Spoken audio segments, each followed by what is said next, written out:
Assalamualaikum warahmatullahi wabarakatuh.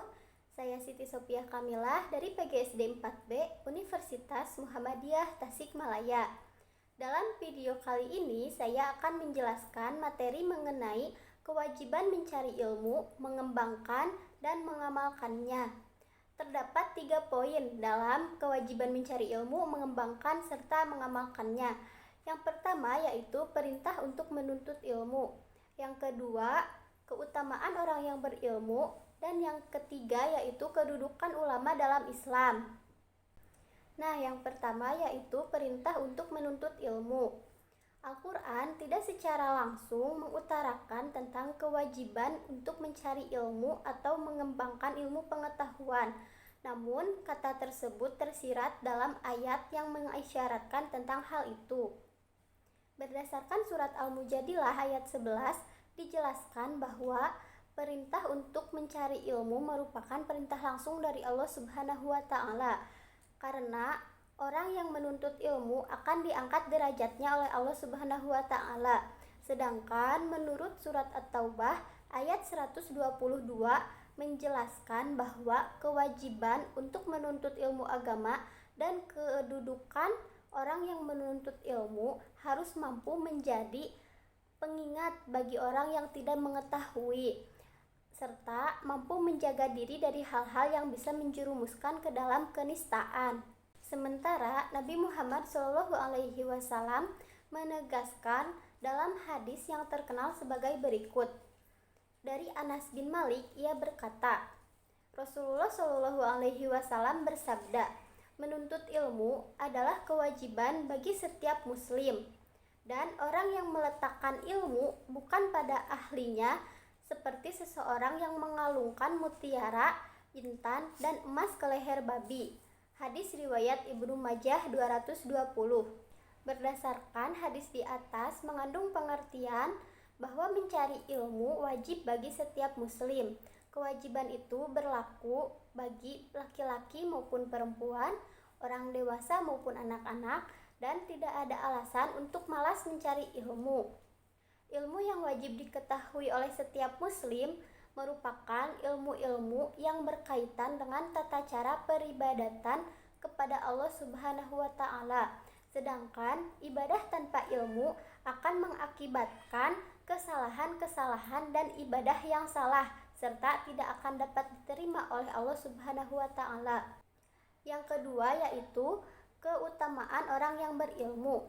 Penekanan terhadap pentingnya ilmu dapat terlihat dari kedudukan orang-orang yang mencari, memiliki, mengajarkan, serta mengamalkannya atau ulama. Al-Quran menegaskan bahwa sangat berbeda sekali antara orang yang mengetahui dan orang yang tidak mengetahui. Orang-orang yang berilmu dan menyibukkan dirinya dalam majelis-majelis keilmuan, tentunya di samping itu juga mereka merupakan orang yang beriman. Dalam penilaian Allah Subhanahu wa Ta'ala, mereka memiliki derajat yang sangat terhormat. Hal tersebut dijelaskan dalam surat Al-Mujadilah ayat 58 juz 11. Nah, dan yang terakhir yaitu kedudukan ulama dalam Islam. Nabi SAW menegaskan bahwa ulama adalah pewaris para nabi. Hal ini sesuai dengan hadis yang diriwayatkan oleh Abu Daud sebagai berikut. Para ulama adalah pewaris para nabi, dan para nabi tidak mewariskan dinas dan dirham. Mereka hanya mewariskan ilmu. Hadis riwayat Abu Daud 3157.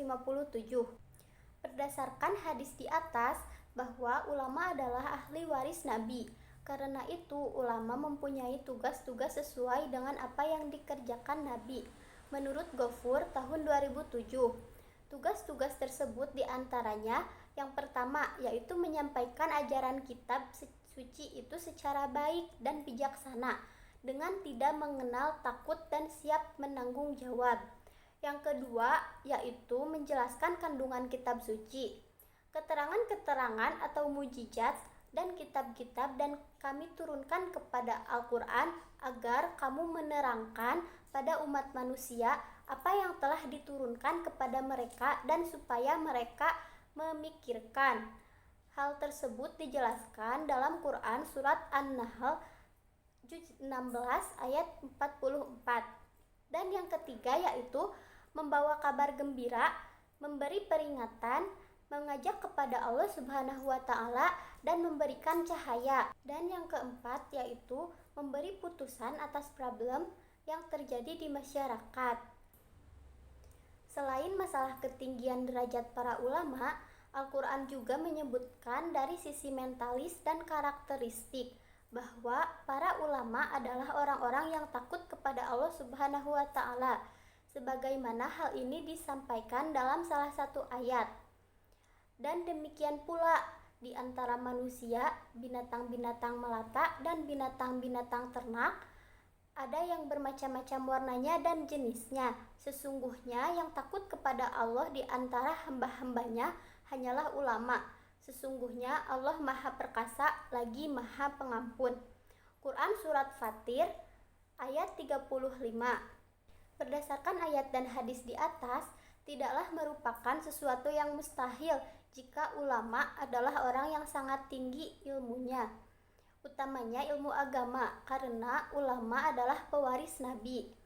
Dengan ilmu, manusia menjadi berbeda dengan makhluk yang lainnya. Al-Ghazali berkata, ilmulah yang membedakan manusia dari binatang. Dengan ilmu, ia menjadi mulia, bukan dengan kekuatan fisik, sebab dari sisi ini unta jauh lebih kuat, dan bukan kebesaran tubuhnya, sebab gajah pasti melebihinya. Juga bukan dengan keberaniannya, sebab serigala lebih berani darinya. Manusia diciptakan hanya untuk ilmu.